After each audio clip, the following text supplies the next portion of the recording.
जिसने अपने बच्चे का दाखिला किसी गरीब के बच्चे का हक और मेरिट छीन के अपने बच्चे का सिफारिश पे या पैसे के जोर से दाखिला करवाया।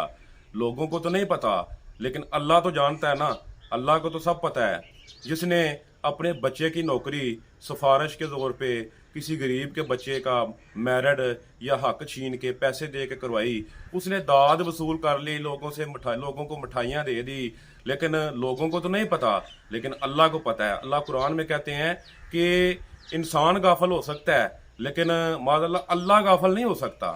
अल्लाह को हर चीज़ का इल्म है, अल्लाह को हर चीज़ का शऊर है। अगर किसी शख्स ने अपना मुकदमा, अगर वो गुनाहगार है लेकिन वकीलों को पैसे दे के, पैसे के ज़ोर से उसने अपना मुकदमा जीत लिया, और जो सामने खड़ा था गरीब आदमी, उसके पास पैसे नहीं थे, वो गरीब थे, और वो दुहाइयाँ देता रह गया कि मैं गरीब था, गरीब को इंसाफ कहाँ मिलता है। वो उसकी अखबारों में खबरें तो लग गई कि तुमने मुकदमा जीत लिया।